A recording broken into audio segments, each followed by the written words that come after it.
fast, where truth moves faster than a Holstein calf.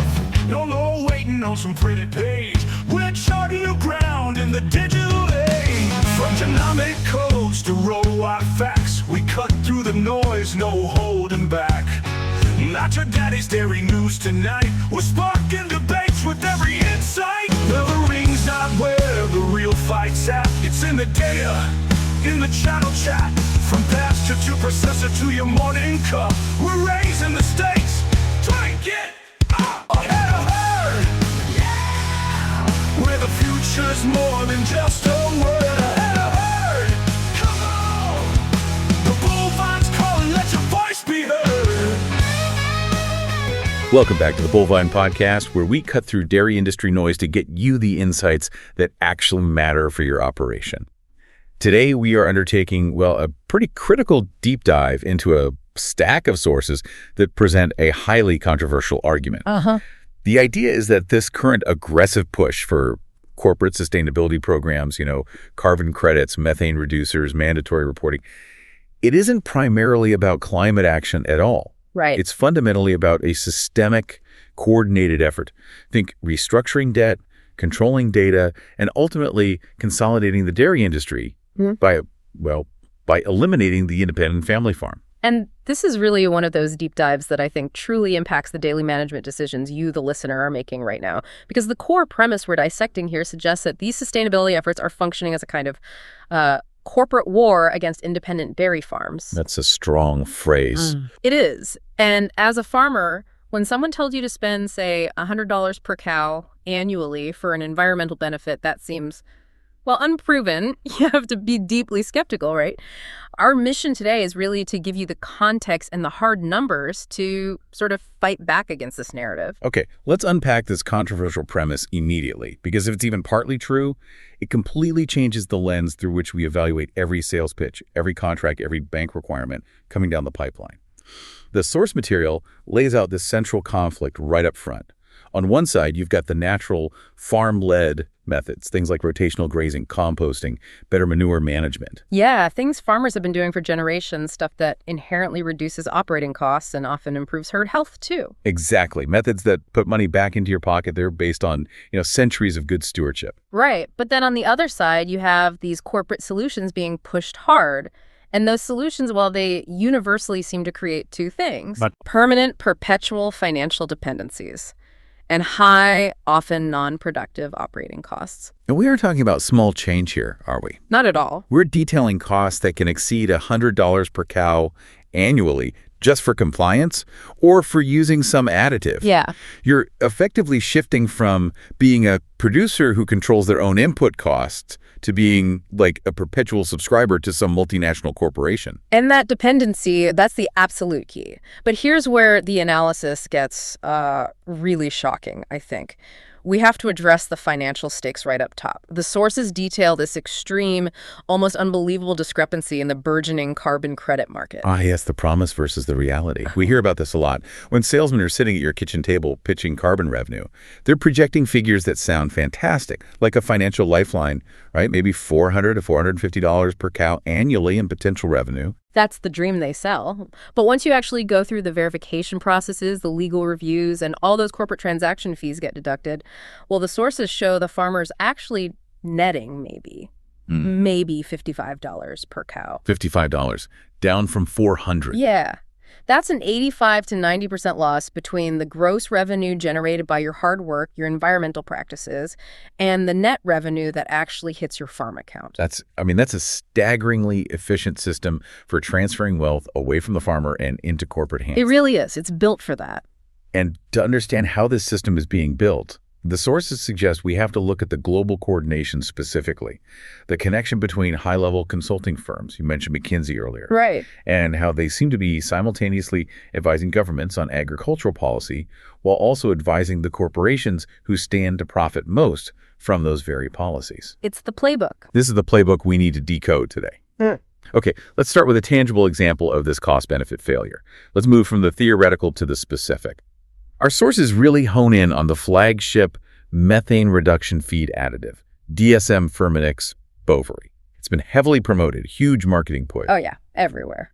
But the on-farm data, the actual results seem to tell a much starker story. Yeah, the case study cited by the source involves a Pennsylvania producer named Andy, and his experience, honestly, would be mandatory reading for anyone even thinking about using this additive. First, let's just talk price.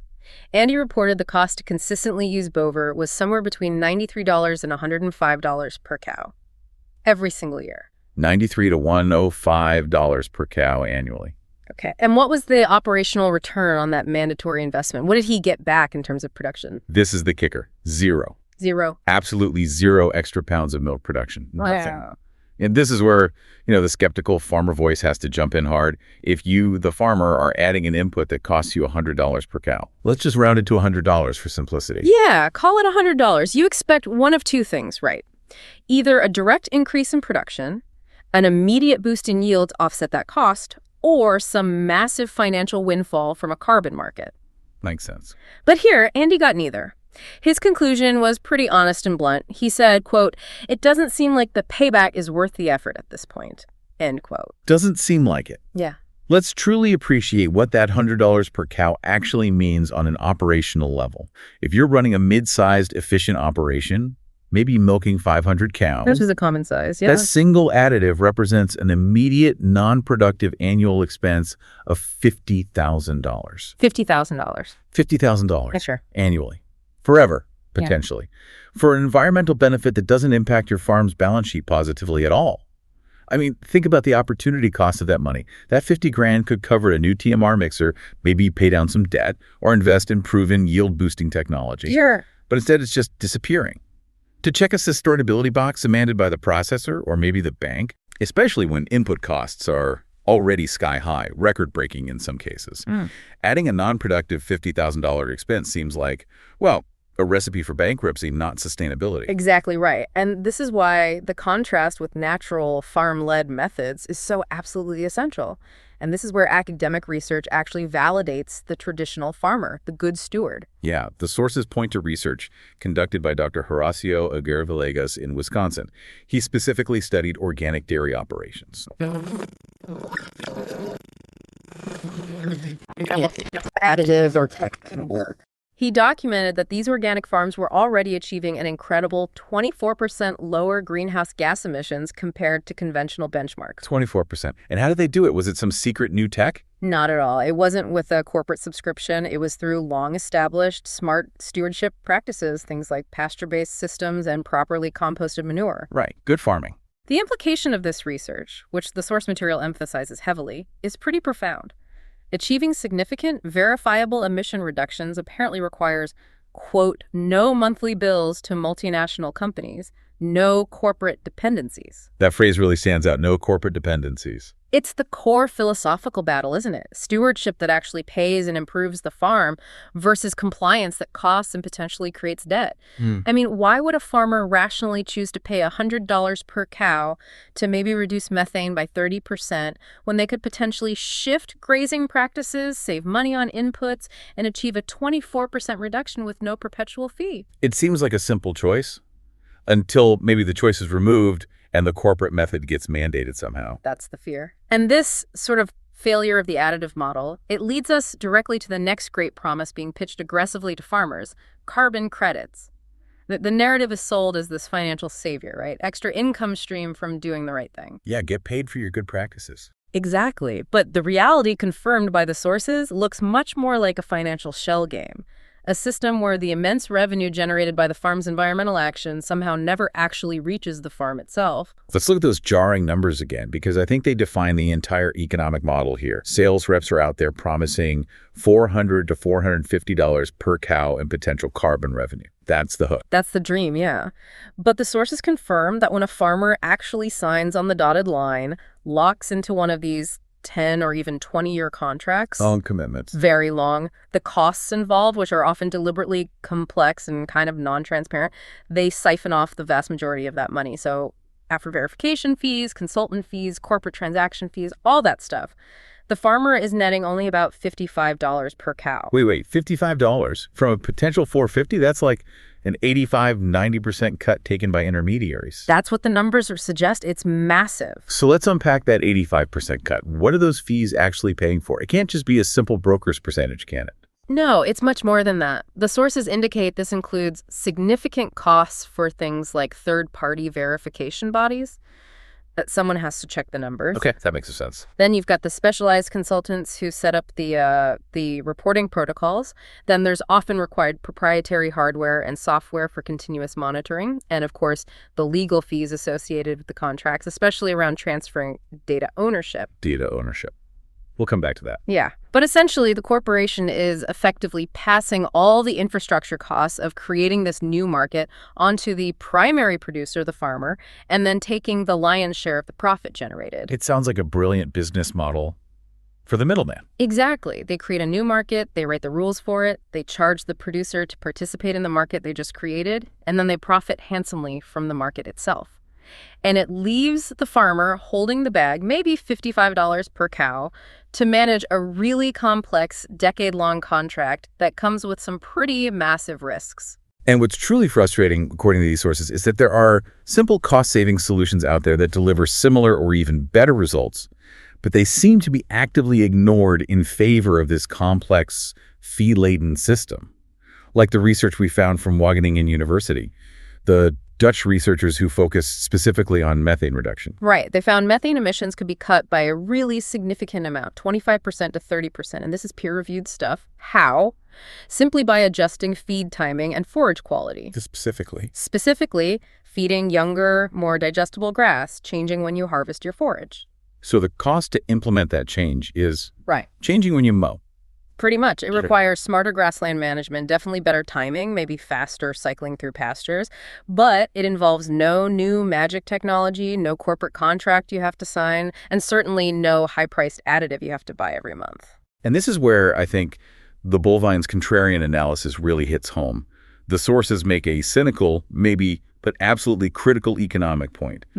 Why aren't these simple, natural, high-impact methods being promoted by the multinationals? Because, as the source puts it very bluntly, you can't patent rotational grazing. You can't charge licensing fees for cover crops. You can't create recurring revenue streams from composted manure systems. Ah, there it is. That's the crux of the issue, right? The simple management techniques that actually save the farmer money, they disrupt the corporate need for perpetual subscription-based revenue. The systems that are being pushed, the Bullvine, the complex carbon contracts, they seem designed to hit the farmer for that $93 to $110 per cow year after year forever. So if you shift management, achieve the reduction naturally, and save money. That potential $100 per cow revenue stream just vanishes for the multinational. That explains the marketing priorities perfectly, doesn't it? It certainly seems to align the incentives in a particular direction. Wow. Okay, so moving beyond just individual corporate marketing efforts, the sources point towards something bigger, a high-level, seemingly sophisticated corporate coordination effort. This suggests it isn't just a series of isolated pushes for products or services, but maybe a truly unified global playbook being executed with almost military precision. Yeah, and the central organizational hub identified for this unified strategy is the Global Dairy Platform, or GDP. And this isn't just some small industry group, right? No, not at all. It coordinates over 200 different global organizations. And get this, together they represent nearly 40% of global milk production. When that much centralized power moves in unison, the potential impact on independent farms is just immense. 40% of global production. Yeah. That's huge leverage. And is their goal stated anywhere? Well, the goal seems explicitly stated as rapid global scale-up. The GDP executive director, a fellow named Donald Moore, talked quite openly about developing a model that, quote, can now rapidly be scaled up and replicated across other countries and regions. Replicated across other countries and regions. When a global body like that talks about replication and scaling, you, the domestic farmer listening, you need to understand what that likely means. It means they're probably running a tightly controlled trial somewhere else first, perfecting the model before they impose it on your local market, whether that's Wisconsin or Ontario or the UK or wherever. So where is this beta testing happening? Well, the sources detail a massive program, $358 million program, currently being tested on about 2.5 million smallholder farmers in East Africa. 2.5 million farmers. That's a huge trial. It's a crucial data point. This isn't just foreign aid. The analysis suggests this is the construction and real-world testing of a mandatory, scalable system of compliance, one that will eventually be brought back to regulated Western markets. They're basically perfecting the operational blueprint for global policy control, using these farmers as the test subjects. That's a disturbing thought. But maybe the most ethically challenging part of this coordination, according to the sources, is the potential policy conflict of interest. Yeah, this is really sticky. We see the same big consulting companies. McKinsey gets mentioned prominently, again, simultaneously writing major agricultural policy blueprints for governments Okay. and advising the corporations that stand to profit enormously from those newly mandated policies they just helped write. Wow. So it's like institutionalized insider trading, almost. That's one way to put it. Yeah. They help write the policy that says, for example, you must reduce methane by X% using approved methods, and then they go tell their corporate client, good news, the government policy now effectively requires the proprietary additive or technology we advised you to develop. And this creates a direct, potentially insidious feedback loop, doesn't it? Absolutely. The regulations can be specifically designed to mandate complex solutions that only large corporate clients, the ones who can afford the hefty consulting fees and the R&D can realistically provide. Right. The independent farmer, the family operation, they don't usually have a seat at that high-level policy writing table. And their low-cost natural solutions often get engineered right out of the official policy framework. And this coordinated pressure, it's not just theoretical. It's apparently already manifesting on the ground, creating immense leverage against individual farmers. The sources shared a really compelling story, the experience of an Iowa farmer who felt like he was getting hit from 3 directions all at once, in perfect synchronization. Yeah, think about this scenario. You're an Iowa farmer, just trying to run your business, pay your bills. Suddenly, your bank demands detailed sustainability reporting just for your regular loan renewal. Okay, that's new pressure. That's sustainability-linked financing, which we definitely need to dig into more later. But at the same time, your feed supplier starts aggressively pushing you to buy methane reducers, says you need them. Right. And then your processor starts hinting very strongly that new carbon compliance requirements are coming down the line from them, and you better get ready maybe by using those additives your feed guy is pushing. So the bank, the feed supplier, the processor. Different corporate entities, but it feels like the same synchronized squeeze play. Exactly. They aren't just asking you to comply anymore. They're potentially threatening your debt structure, your essential input supply, and your market access all at the same time. It's immense pressure. Okay, so if you want to see where this kind of unified policy playbook might ultimately lead, the sources strongly suggest you look across the Atlantic. The situation unfolding in the Netherlands particularly provides a clear and frankly undeniable warning about where this policy direction seems to be headed if unchecked. Yeah, the Dutch crisis. It's not about gentle persuasion or voluntary programs anymore. The analysis frames it as mandatory operational destruction, kind of disguised as climate action. The Dutch government is pushing for a staggering 50% nitrogen reduction nationally by 2030. When this policy was announced, the sources immediately highlighted the human cost. 50% reduction by 2030. How's that even possible for farmers on the ground? Well, the local consensus from farmers like Jan Dirk, who was quoted, and farmer advocacy groups like the one led by Trenke Elshoff, is that a 50% cut is basically mathematically impossible to achieve without massive farm shutdowns. We're talking forced buyouts, potentially expropriations. Forcing the exit of multi-generational farm families. That's the reality they're facing. And that pressure doesn't just affect the current generation running the farm. The sources noted that Trenke Elshoff's own son, who had apparently planned his entire life around inheriting and running the family operation, is now, quote, rethinking his lifelong plan to become a farmer. That's heartbreaking. That's the real cost, isn't it? Yeah. The forced end of a way of life, the destruction of rural economic identity, all driven by these top-down, potentially unattainable, corporate-driven regulations. And it seems to be a pattern emerging elsewhere, too. You mentioned Poland possibly mandating a 50% pesticide reduction without providing viable alternatives yet. Right. And Canada directing millions toward, cricket protein facilities while simultaneously demanding fertilizer reductions from traditional farms. The policy requirements consistently seem to favor consolidation and these centralized, large-scale industrial solutions over the resilience and adaptability of independent family farming. And all of this potentially destructive policy, it's often hidden behind this thick layer of corporate marketing spin, what we call greenwashing. The sources included a detailed investigation into Arla Foods, a company often presented as like the gold standard of dairy sustainability leadership. Yeah, they market themselves heavily that way. But this deep dive report, issued by independent watchdog groups, was pretty devastating for that image.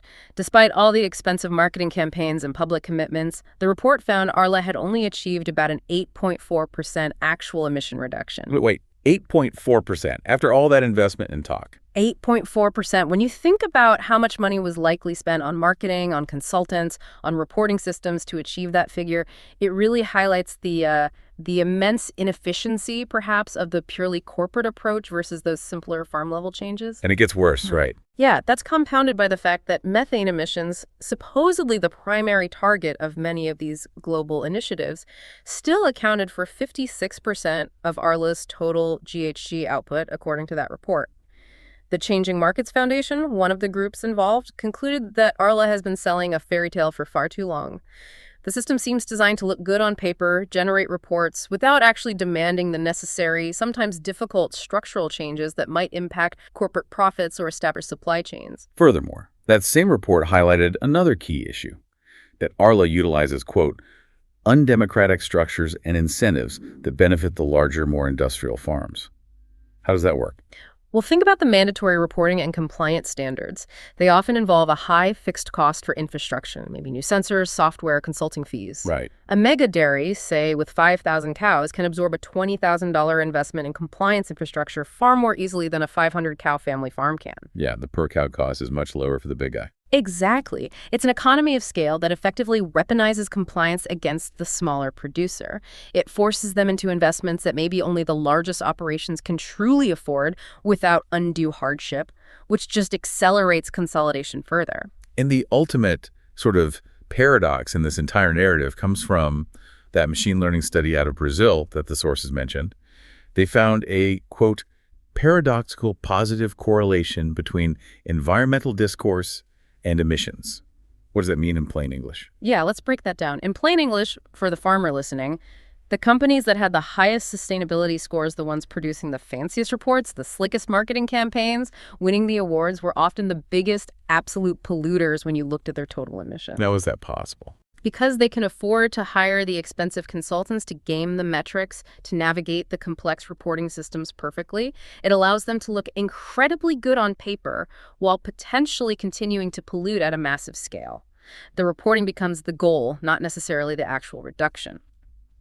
Okay, so if the current additives and these complicated carbon credits represent the first wave of potential dependency, the sources urge us to focus now on the emerging technology, because that's where the really permanent lock-in traps might be getting set. Right, the next generation of solutions being hyped up. Let's look at the immense buzz around technology like ambient carbon, for instance. They're claiming up to 90% methane destruction from manure lagoons. 90%. That sounds revolutionary, almost too good to be true. Well, maybe. If you look past the headlines and the press releases, the actual validation seems paper thin at this stage. Yeah, the sources reveal that this huge 90% claim is based entirely on one single 250-cow trial in Denmark. One farm. In one country. That's the basis for the headline number. Yet you already have multinational food giants like Danone funding a system supposedly 30 times larger based on this for North America. That feels like a massive financial risk being taken based on utterly insufficient preliminary data. It absolutely does. And we can't forget the operational risk for the farmer who gets pressured into adopting it early. The co-founder himself admitted that a 2,000-cow operation would need about 20 units of this technology, roughly one for every 100 cows. Actually, not 500, at completely undisclosed costs. 20 units at undisclosed costs. Yeah, and when the cost is undisclosed, you can bet it's going to be expensive, probably proprietary, and likely complex to maintain. It kind of mirrors the early, often painful adoption cycles of first-generation robotic milking systems, doesn't it? Where initial costs sometimes skyrocketed and maintenance created massive headaches for the early adopters. Exactly. The early adopter of unproven, potentially mandated technology is always taking a massive, sometimes existential, financial risk. The corporation selling the tech, however, they've usually already been paid or secured the financing. And this risk gets amplified when we follow where the government funding, the taxpayer money, is actually going in this space. If the goal were genuinely to help farmers innovate and adopt cost-saving, effective environmental technology, you'd expect the funding to land directly on the farms, right? To help them implement changes. That would make sense, but it often doesn't seem to work that way. In Canada, for example, the sources highlighted a $7.18 million investment that went primarily into processing projects and related infrastructure upgrades, completely bypassing the actual farms doing the producing. And in the U.S.? In the U.S., many USDA programs aimed at the farm level are often temporary. They're tied to political cycles, the Farm Bill, and they can vanish overnight when administrations change or budgets get cut. The corporate strategy, as analyzed by the sources, seems clear. Secure, stable, long-term funding for the infrastructure of dependency, the processing, the data systems, the patented tech, while farmers are left reliant on temporary, unreliable subsidies, if anything. Okay, now let's detail what the sources describe as the 3 permanent mechanisms designed to lock you, the farmer, into this cycle of dependency, because these are framed as the worst systemic threats. Right, these are the big ones to watch out for. First, the carbon credit contracts themselves. As you mentioned, these typically run 10 to 20 years. That's a huge commitment. They often involve transferring ownership of your farm's data, past, present, and future environmental data away from you, the producer, to the carbon company. And why is that data ownership transfer so dangerous? We said we'd come back to it. It's critical because your historical data is what proves your farm's environmental progress over time. If that data is owned lock, stock, and barrel by the carbon firm you signed with first, then what? Then you lose the ability to monetize those historical reductions or improvements anywhere else in the future. You're locked in.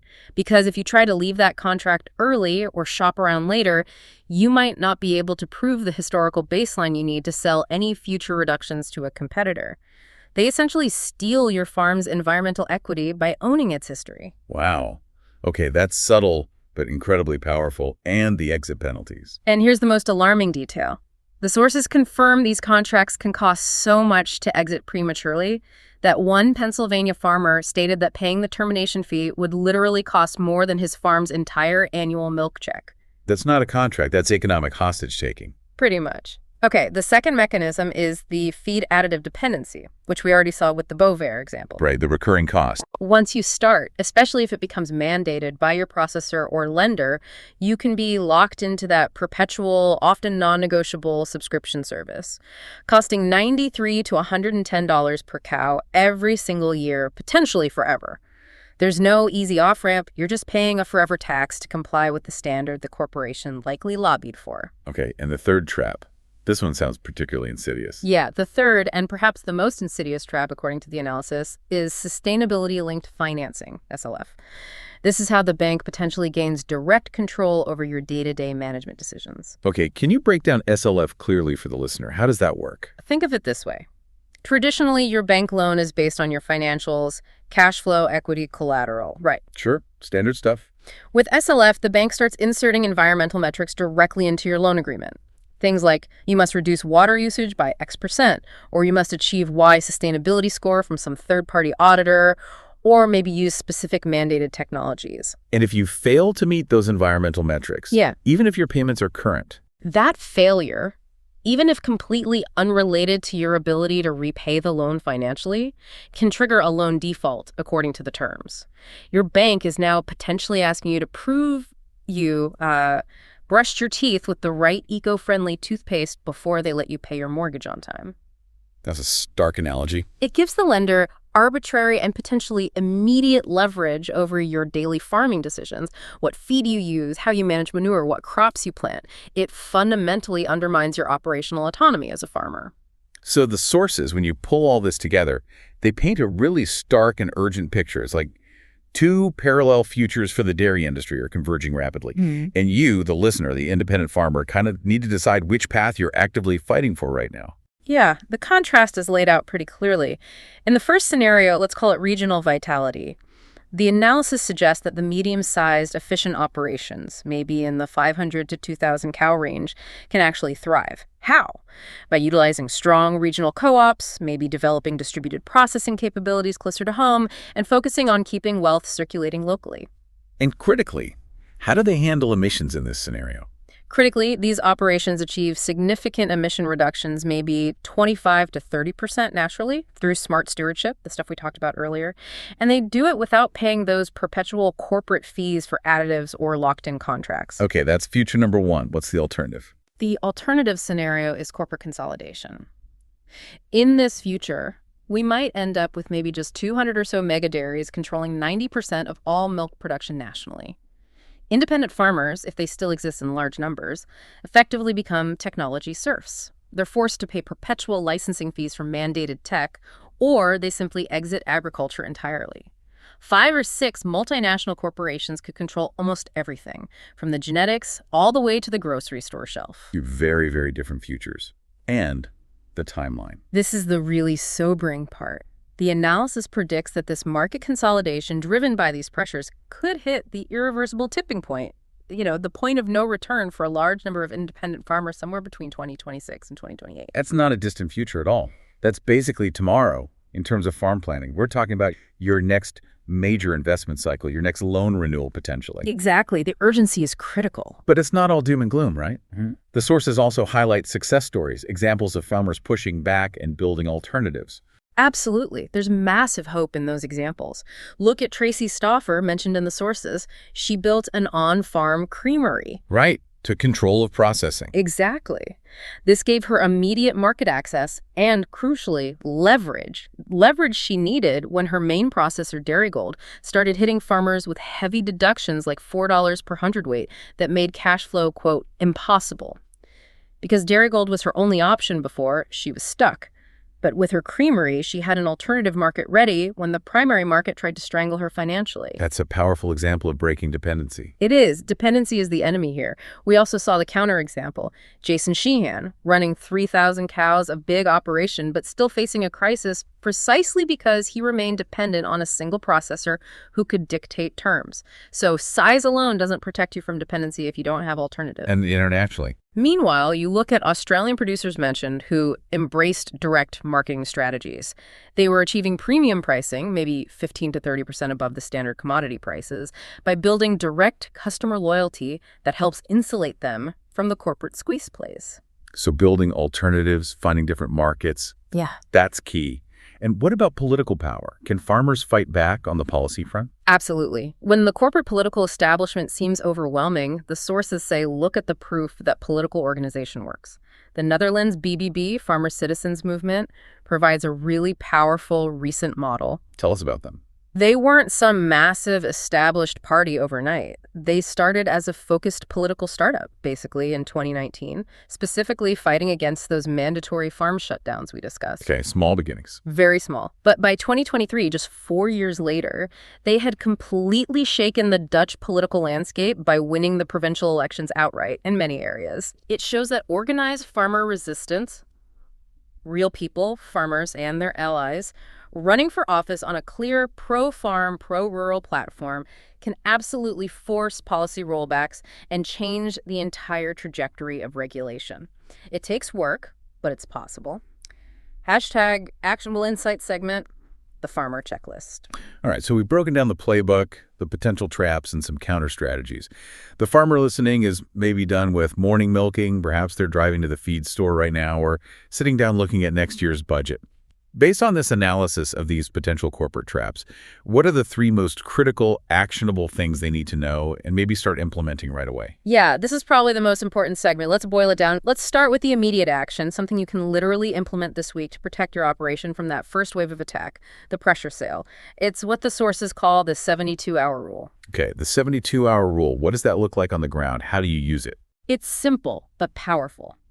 Reject signing any new corporate contract immediately upon presentation. If a sustainability salesman shows up at your farm, whether they're pitching carbon credits, new financing terms, feed additives, data platforms, whatever, you must demand a minimum of 72 hours to review that contract. Not just review it yourself, right? No, absolutely not. Review it with your trusted advisors, your lawyer, your accountant, maybe a farm consultant you trust who isn't tied to the company pitching the deal. Legitimate business deals do not rely on artificial urgency or pressure tactics. If they say sign today or the offer is gone, that's a huge red flag. And the default answer after those 72 hours? The default answer, unless your independent advisors explicitly give it the green light and you fully understand every clause, should be a firm, polite, and preferably well-documented no thank you. Got it. Stop the pressure selling cold. Okay. What's the medium-term strategy, say for the next 3 to 6 months, to build more resilience? In the medium term, you need to document everything and map your dependencies. First, document all your existing emission reduction practices right now before you sign anything. Specifically? Take photos of your soil health improvements, keep logs of your rotational grazing cycles, document any energy efficiency upgrades you've made on the farm, detail your manure management system, create a baseline record. Why is that so important? Because this prevents future corporate programs or carbon aggregators from claiming credit, and therefore the revenue for environmental improvements your farm had already implemented before you ever signed a contract with them. You need to establish your farm's environmental baseline now, on your terms. Right. You're establishing your farm's inherent environmental equity before someone else tries to claim it. And the mapping part. Yes. You need to map out every single significant corporate relationship your farm currently depends on.